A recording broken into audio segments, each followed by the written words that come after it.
Le coup d'envoi de la Coupe du Monde 2026 sera donné ce jeudi à 19h GMT. C'est au mythique Estadio Azteca de Mexico.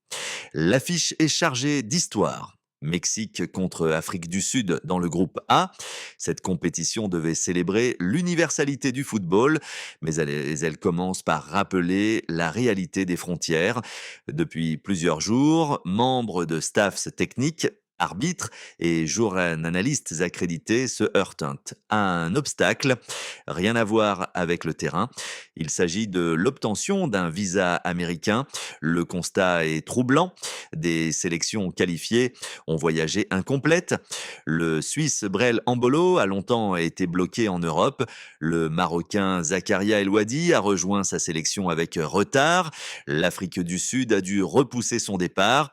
Faute de visa pour plusieurs membres de son encadrement, l'arbitre somalien Omar Abdulkadir Artan était considéré parmi les meilleurs d'Afrique. La FIFA l'avait retenu pour officier au mondial. Il a finalement été écarté, refoulé à son entrée sur le territoire américain. À ces difficultés s'ajoutent celles des journalistes et techniciens des médias. L'Association internationale de la presse sportive a publiquement dénoncé les obstacles. Des professionnels pourtant accrédités par la FIFA sont bloqués. Une situation préoccupante.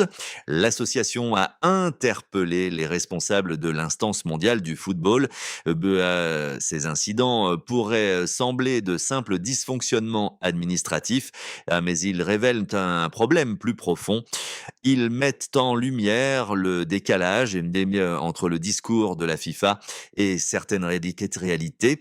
Depuis des années, Gianni Infantino martèle selon lui-même: le football unite le monde. Le slogan est séduisant, mais il se heurte à une évidence: le football ne peut unir le monde quand certains acteurs peinent à franchir les frontières du pays hôte.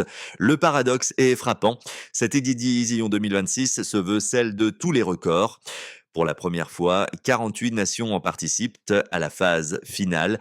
Plus de 100 matchs sont programmés. L'Afrique bénéficie d'une représentation historique. 10 sélections qualifiées. Jamais la Coupe du Monde n'a été aussi vaste, aussi inclusive dans son format, aussi ambitieuse dans ses objectifs. Pourtant, jamais la question de l'accès ne s'est posée avec autant d'acuité.